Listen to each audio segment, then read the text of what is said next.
Assalamualaikum warahmatullahi wabarakatuh. Alhamdulillahirabbil alamin. Allahumma shalli wa sallim wa barik ala sayyidina Muhammadin wa ala alihi washabihi ajmain.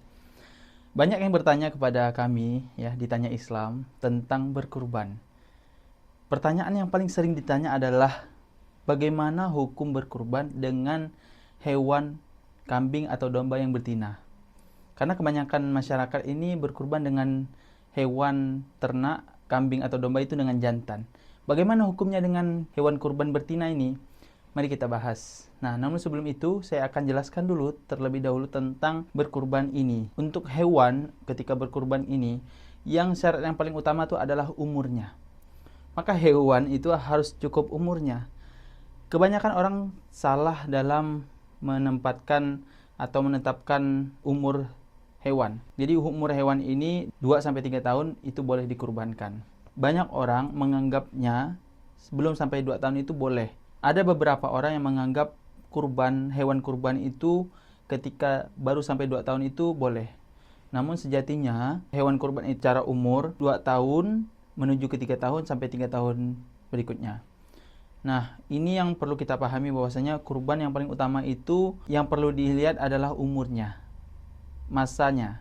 Maka jangan sampai kita salah memotong hewan yang belum cukup umurnya.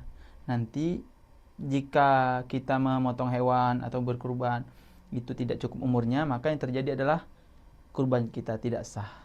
Maka sebagai pembeli, ayah bunda yang menonton video ini, pastikan umurnya cukup. Yang kedua, pastikan kambingnya atau dombanya itu tidak cacat.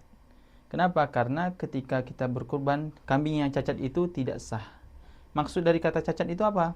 Cacat itu artinya dia tidak punya kaki atau kakinya patah atau apa, itu tidak boleh dikurban. Harus yang benar-benar normal. Kemudian yang ketiga, sehat. Nah, maka hewan kurban yang ketiga ini penting sekali, sehat. Banyak di antara para pekurban atau petani-petani kurban yang mungkin perlu mengecek kesehatan kurbannya tersebut. Nah, kasusnya banyak yang ketika besok mau dikurbankan, hari ini sakit, maka bila perlu dirawat dulu. Kalau misalnya seandainya hewannya masih sakit ketika sudah hari yang ketiga di hari kurban, kan hari kurban kan ada 3 hari ya, tanggal 11, 12, dan 13 Zulhijjah. Maka 3 hari itu harus dipastikan hewannya sehat. Jika masih sakit, maka tidak boleh dikurban. Dan yang keempat yang paling penting adalah milik sendiri, jangan milik orang lain ya. Nah, kemudian kita bahas dengan pertanyaan tadi ya. Bagaimana hukumnya ketika hewan kurban itu menggunakan hewan betina? Jawabannya adalah boleh. Imam Syafi'i, Imam Hanafi itu sepakat bahwasanya hewan kurban dengan betina itu boleh. Namun memang di masyarakat itu kebanyakan menggunakan yang jantan. Lantaran yang jantan ini lebih besar, kalau betina kan lebih kecil ya. Nah, itu penyebabnya. Maka secara fikih, secara hukum, kurban menggunakan betina itu boleh, walaupun dia lebih sedikit, lebih kecil ya, tapi jangan katakan itu tidak boleh ya. Semoga pengetahuan ini bermanfaat dan jangan lupa share ya kontennya ya. Terima kasih banyak. Assalamualaikum warahmatullahi wabarakatuh.